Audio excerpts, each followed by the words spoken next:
Educational point channel को स्वागत। आज वीडियो रे आमे नवोदय प्रवेशिका परीक्षा संपर्कित किछि गणित प्रश्न तार समाधान करवा।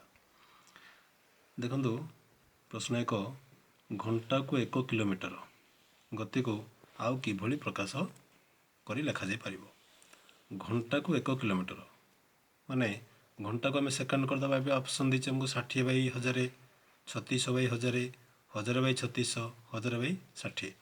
ताले आम घंटा को फास्ट सेकेंड कर दबा। घंटा को होची 60 मिनट, फिर प्रति मिनट होची 60 सेकेंड। अतएव घंटाटा केते सेकेंड हला ना 60 × 60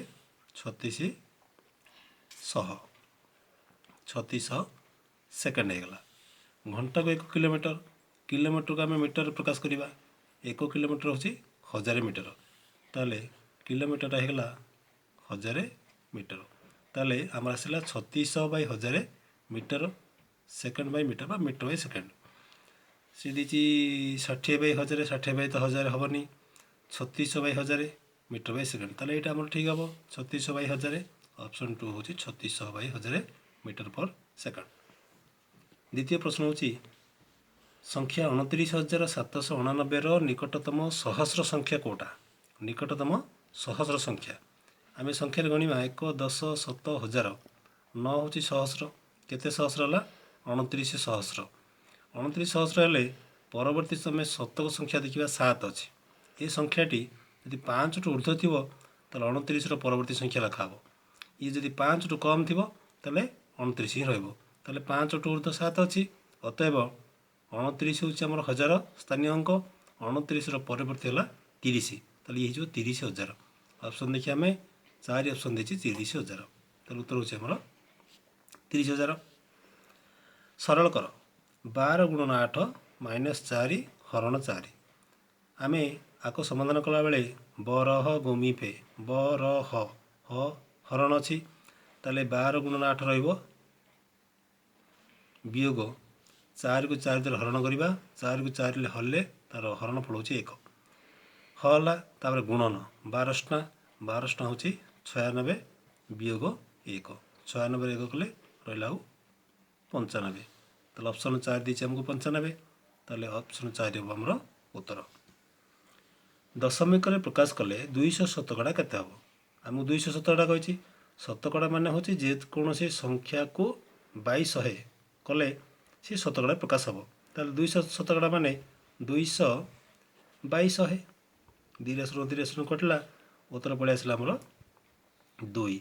2 कौट अच्छी ऑप्शन 1 अच्छी 2.00। ताले ये हूँ उत्तर आमर 2। परवर्ती प्रश्न हूँ 1800 टंका उपरे वार्षिक 10 शतकड़ा सरल सुधरे 10 वर्षर केते टंका हम।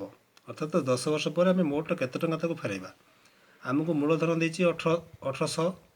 1800 हूँ पी बा मूलधन। 10 शतकड़ा से हूँ हार 10। 10 वर्ष से हूँ समय 10 वर्ष। ताले आम समूल सुध आने पड़ो, कि समूल सुध तो डायरेक्ट आसबनी। आमको फास्ट सरल सुध आने पड़ो। सरल सुधर सूत्र हूँ PTR बाई 100।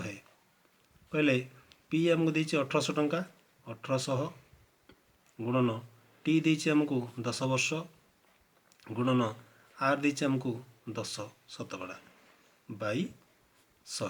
2टा शून्य को 2टा शून्य काटिले आसीगला आमर 1800 टंका हूँ सुध।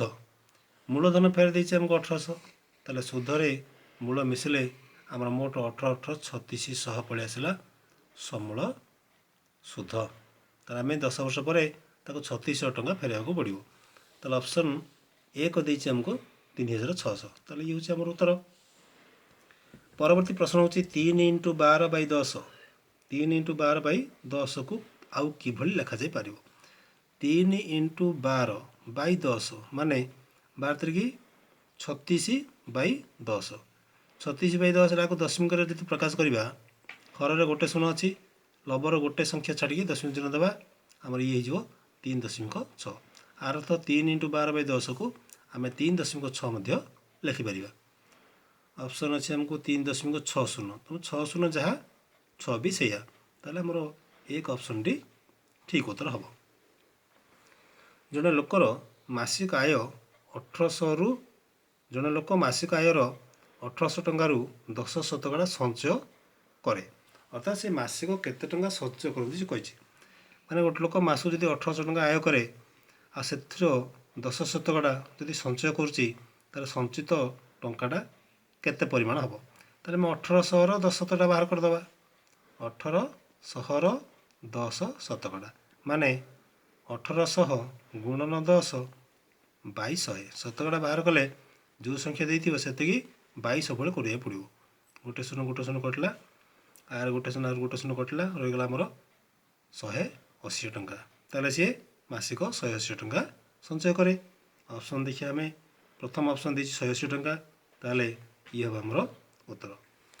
ଏଇଭଳି ନବୋଦୟ ସମ୍ପର୍କିତ ଗଣିତ ପ୍ରଶ୍ନ ଆଉ ତା'ର ସମାଧାନ ଜାଣିବା ପାଇଁ ଆପଣମାନେ ଆମର ଏହି ଚ୍ୟାନେଲକୁ ସବସ୍କ୍ରାଇବ୍ କରନ୍ତୁ ଏବଂ ଆମର ଭିଡ଼ିଓକୁ ସବସ୍କ୍ରାଇବ୍ କରନ୍ତୁ ଏବଂ ସେୟାର ଓ ଲାଇକ୍ କରନ୍ତୁ।